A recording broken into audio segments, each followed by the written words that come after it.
यहाँ पे ये शायद आवश्यकता उन पे हाई कर रहा है कि ये लोग जो अपने पाप को छुपा मनुष्य से छुपा सकते हैं, लेकिन जिसने जो हमारा कर्ता जो हमारा कुमार है, हम उससे अपनी युक्ति जो हमारे पाप है उससे हम उसे नहीं छुपा सकते।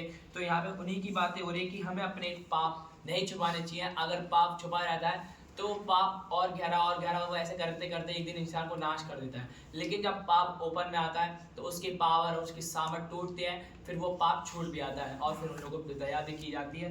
तो यहाँ पर इसलिए आज हम इसी वचन देखेंगे, कह रहे हैं हमको कौन देखता है और हमको कौन जानता है। ये लोग बेबुद्धि लोग कह रहे हैं कि हमको कौन देखता है और हमको कौन जानता है।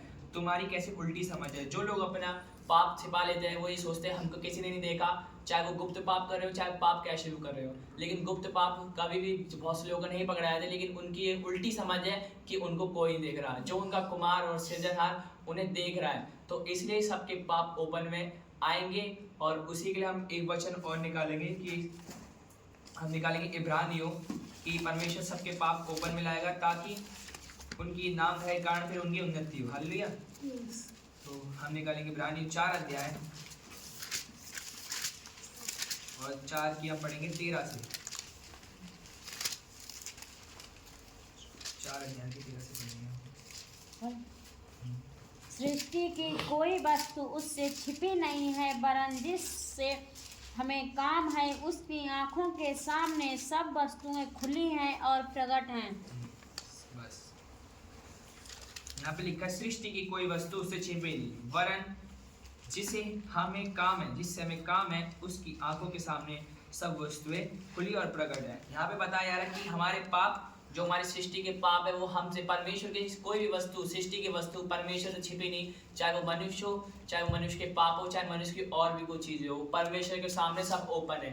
क्योंकि यहाँ पे लिखा हुआ भी है जिससे हमें काम है उसकी आंखों के सामने सब वस्तु खुली और प्रकट है। चाहे वो हमारे काम में आती है चाहे हमारे काम में नहीं आती, परमेश्वर बता रहा है कि मेरे सामने जो सारी वस्तुएं, क्योंकि ये मेरे हाथ की सृष्टि है तो मैं तो इन्हें देख ही सकता हूँ, लेकिन तुम लोग की सोचते तुम्हारी उल्टी समझ है कि इन्हें कोई नहीं देखता।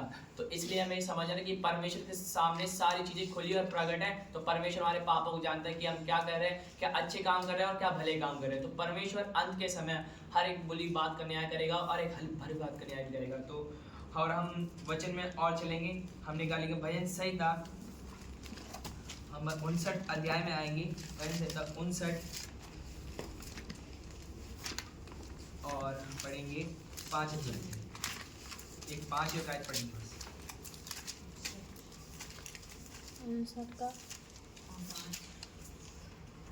हे सेनाओं के यहो 59 का 5 69 का।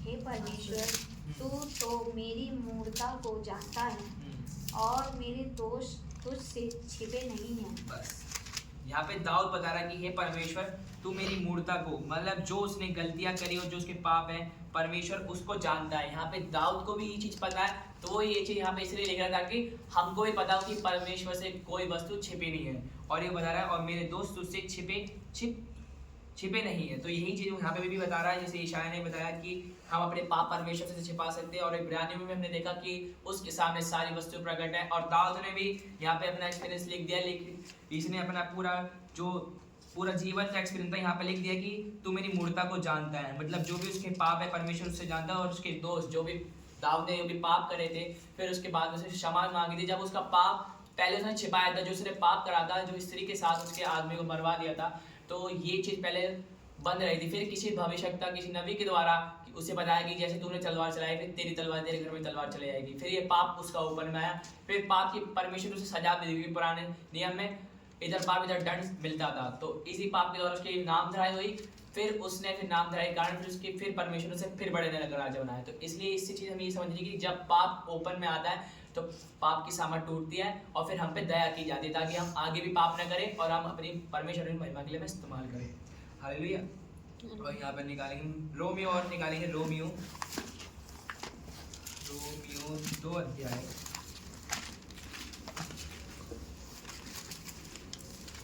2 अध्याय 2 की पढ़ेंगे हम 16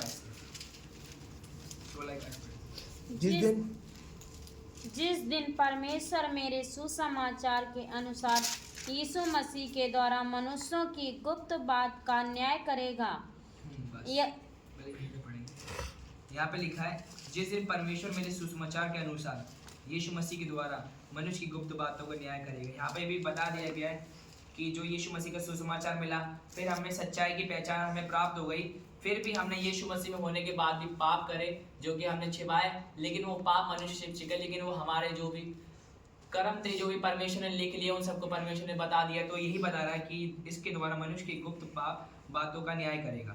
तो हमारी हर एक गंदी बात का और अच्छी बात का परमेश्वर न्याय करने आ रहा है। तो इसलिए हमें पता चलना चाहिए कि हम पाप से कैसे बचें और हमें पापों का पश्चाताप और हम अपने पश्चाताप से हम बच सकते हैं, क्योंकि परमेश्वर के सामने अगर हम आए भर कर प्रार्थना करें तो परमेश्वर हमें माफ करें, क्योंकि अब हमें अनुग्रह मिल चुका कि हम यीशु मसीह द्वारा हमने उद्धार पा लिया, तो हमारे पाप क्षमा भी किए जाएंगे। और हम और वचन में आएंगे। हम इस पहला कुरिन्थियों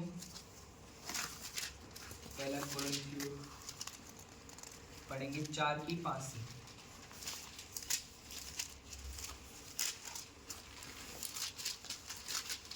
4:5 ऐसे। क्योंकि हम अपने को नहीं परंतु मसीह यीशु को 4:5 पहला कुरिन्थियों। 4:5 इसलिए जब तक प्रभु न आए समय से पहले किसी बात का न्याय ना करो। वही अंधकार की छिपी बातें ज्योति में दिखाएगा और मनो के अभिप्रायों को प्रकट करता। तब परमेश्वर की ओर से हर एक की प्रशंसा होगी। बस यहाँ पे लिखा है, इसलिए जब तक प्रभु न आए समय से पहले किसी बात का न्याय ना करो, वही अंधकार की छिपी बातों में ज्योति में दिखाएगा। मतलब इस यहाँ से हमें बता रहा कि अगर हम किसी को भी अगर हम पाप करते हुए देख लें तो उसके पापों का हम बतंगड़ ना बनाए, ना कि उसके पापों की बदनामी